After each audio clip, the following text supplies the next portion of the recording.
Hello, welcome to another episode of Breaking It Down with Steve Laurie. Um, what we're going to talk about in this episode is the question, and help me out here, why sex matters in a marriage. Why sex matters in a marriage. Mm-hmm. And we're going, we'll always be talking about health, but sometimes we're talking about problems, and sometimes we're talking about positive things. And so I'd say this is, I hope, a positive. Not always. So the question, why sex matters in a marriage? And to me, the obvious thing that pops into my head is all of the, I don't know if endorphins is the right word, but you hear of that it causes your brain to release chemicals that foster bonding, right? Mm-hmm. They're the feel-good endorphins. Which, by the way, in men, chemically lasts for 3 days, and for women, it can last up to 2 weeks. The feel-good or the bonding? The feel-good. Okay. Mm-hmm. Did I leave anything out? That chemically in the brain, bonding, feel-good... Attachment. I think that's different than bonding, probably. Just that feeling of closeness that happens. I suspect that's multifaceted, but chemical in addition to other things.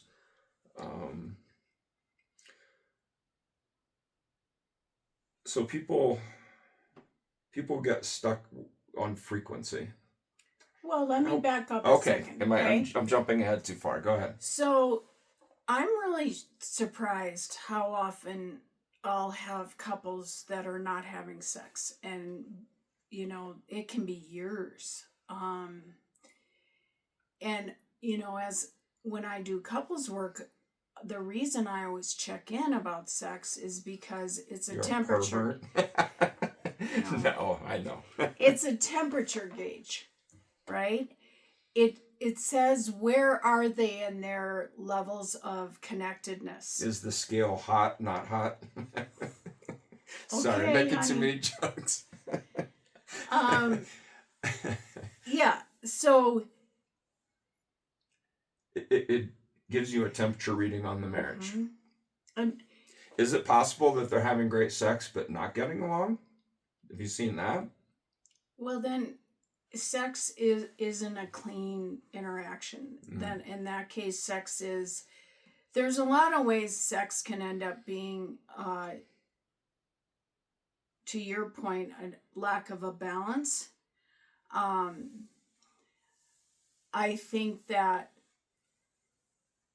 what happens, though, in a healthy sex life is both people are fully engaged and desire that intimacy and enjoy that intimacy. I think women get way too caught up in what's going on in their mind instead of just being in the moment. And I listened to a woman who had retired from being an escort, and I thought, well, this ought to be interesting.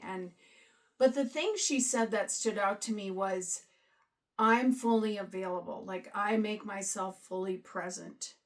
And being present to somebody is a great compliment to them, right? That's part of parenting. When you're present to your children, you're saying you're really valuable, without doing it in this, awkward, artificial way, right? And sex is saying I'm fully present. If you're showing up really engaged, right? In a healthy way. Mm-hmm. And sex softens life. It softens the relationship. And what I see with couples, when sex is clunky or, non-existent, as you mentioned. Non-existent, even if both of them get there and they'll tell me they agree to it, that they're not having sex, as time goes on, that's not the truth, right? they got there out of some kind of anger or pain, or somebody's more interested than the other one, and so it just got easier just to not do it than to fight about how often or all of the things that. Or they don't feel that softness towards each other, right? The biggest way I can tell with couples is where's the tenderness between them is, do they desire each other physically? Is there affection? Is there playfulness? Is there actual sex? Yeah, there's a lot, Well, a lot to unpack in that subject, but you're just talking about a general sense of. On the surface, what it gives. And it's really interesting, though, there's a lot of conversation about what do you do if your partner doesn't want to have sex? And that's really tough because, and I'll tell people, sex is a commitment to marriage is a commitment to having sex. And because you're taking that commitment that person's making to you, and essentially at that point they don't have other choices, right? And if they do bring in other choices, they feel fragmented. They feel like they're betraying the marriage when the marriage is just plain trapped. And it's often, I'll say to women, because I'll say to the woman with the man right there, if she's typically the one has shut it down, I'll say, well, where do you think his sexual energy is going? And they don't like that question, right? They don't like that because they think if they shut it down, then it's just gone. And I can promise you it is not just gone. And that can go both ways. But generally speaking, that's more the dynamic, that it's the man getting shut down. My wheels are turning. Keep going. Go ahead. Keep going. No? Yeah, so it's just a softening. When you think about having an argument with somebody, or you've been caught up with the kids all day long, or it's a way of getting back in touch with each other, but it has to be authentic. It can't be, I'm doing this for you, or because nobody wants to have sex with somebody who doesn't really want to have sex with them, right? Right. And it's kind of lonely. Well, sure. And yes, that is the voice of experience, not with Laurie. So I'm having trouble formulating a question, but because sex is so complicated, and for men and women, but I think especially women because of the head thing going on. But do you think there's a place? Okay, a couple's having trouble. They're not really having sex much. I mean, is it putting the cart before the horse to say, why don't you try getting intimate more often while we work on these other things? Or does the sex fix itself after the problems get addressed? I mean, I know that human beings are so widely dispersed in all of their proclivities and how they operate, but so I don't know if you can generalize that much, but is there a place for... I think when you see that off the rails in a marriage, it's become a bartering chip. Right? If you've lost the mutuality of sex, where both people initiate, both people pursue, both people desire that closeness, that connection, it's special to them, then it's a temperature gauge for what are the other issues going on in the marriage. Where are the resentments? Where are a loss of respect? Where's I'm not attracted to my partner anymore and I don't know what to do about that. We don't get along. So obviously sex is greatly impacted by those things. So if I just said, try to just be more intimate without addressing what got them there in the first place. It can't be a panacea. Yeah. Okay.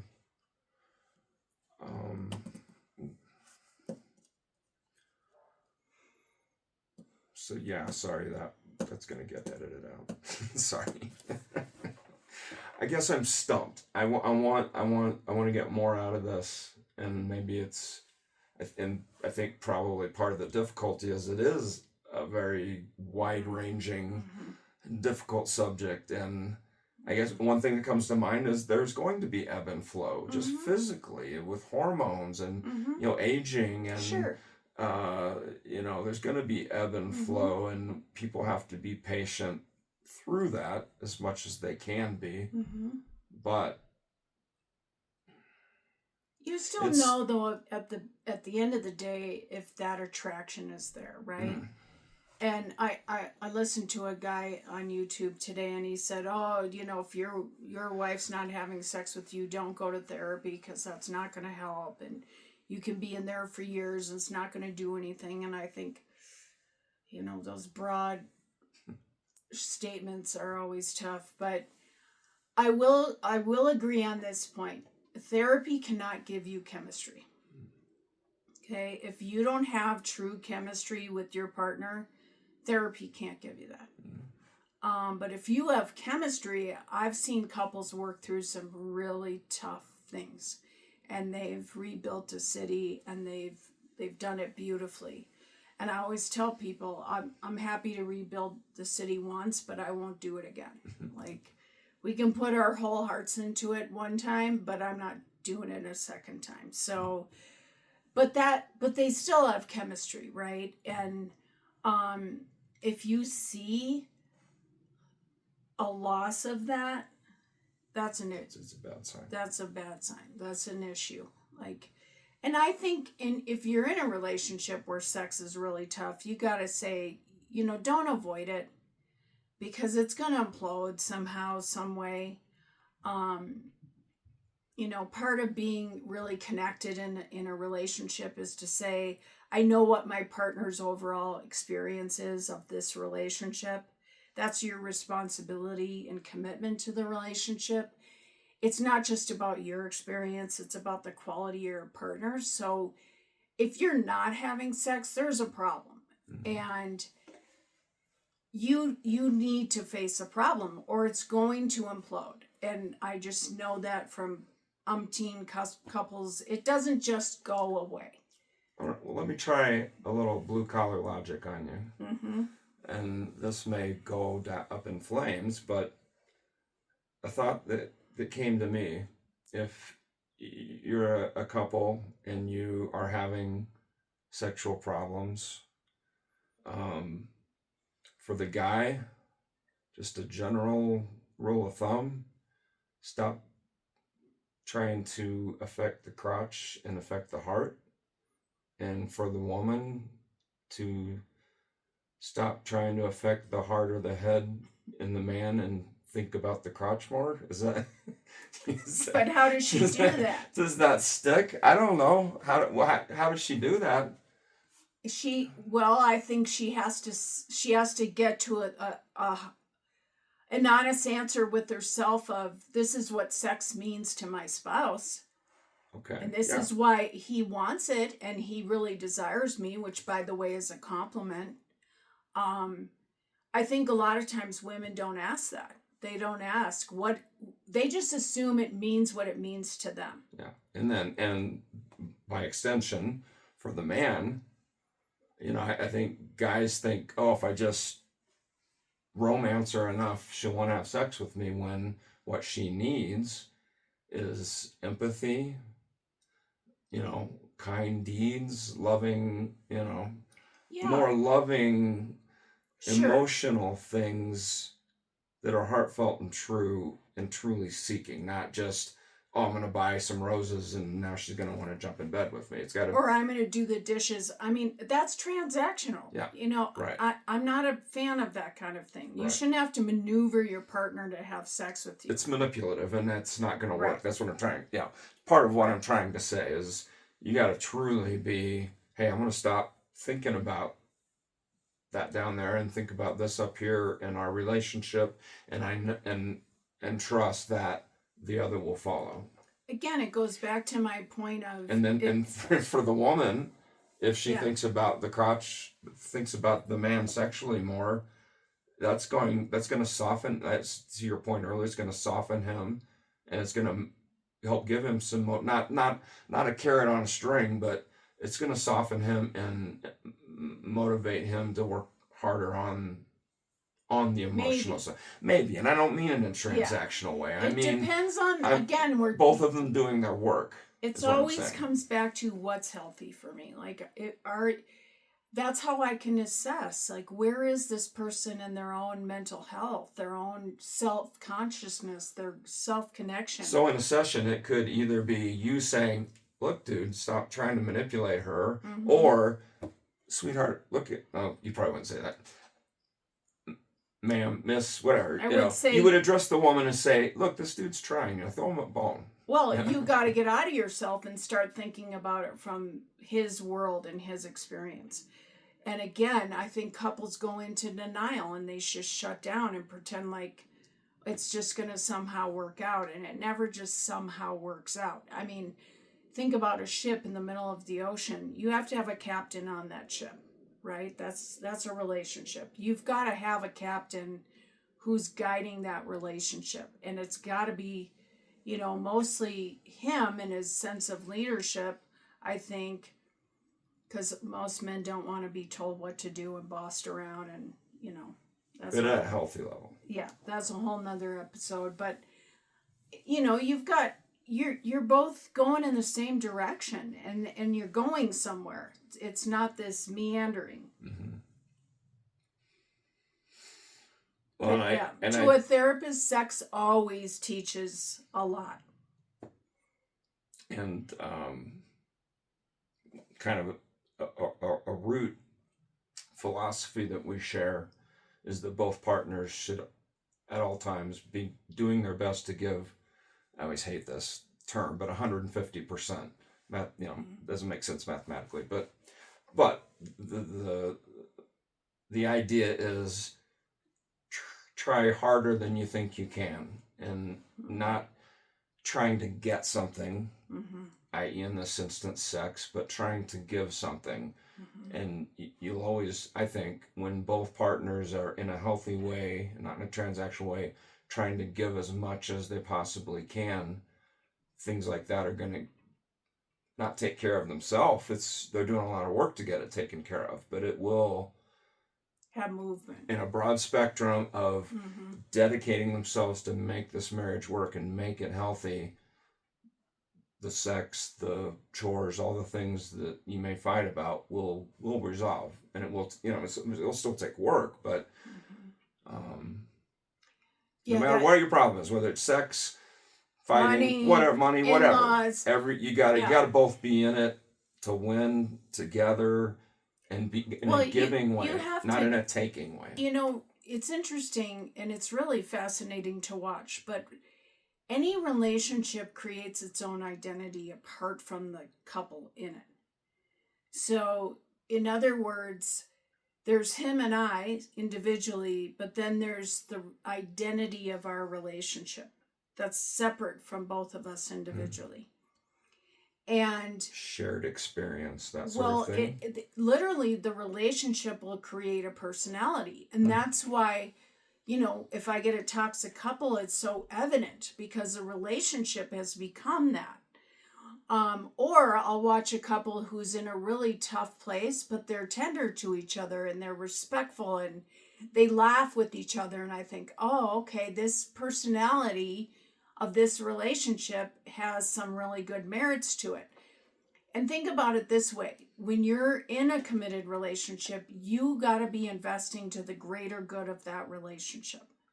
And that doesn't mean you lay down on the railroad tracks and you get run over. But it's speaking to selflessness. It's speaking to there's a greater good happening of, we're actually creating something together, and that we have to be in sync on what we're actually creating. And serving the greater good rarely involves thinking of the self. Separate from the relationship. Right. Yeah, I mean, yes. Mm-hmm. Thanks for clarifying that. So, Okay. yeah. So those are some of our thoughts on Yeah, that. I mean, You'll find that wasn't too we're rambling. not. Yeah, I hope so too. We'll review this, but we're not regimented, and I hope that that's part of the charm. We riff, we go in directions. So I hope you like it, and thanks for being with us, and we'll see you next time.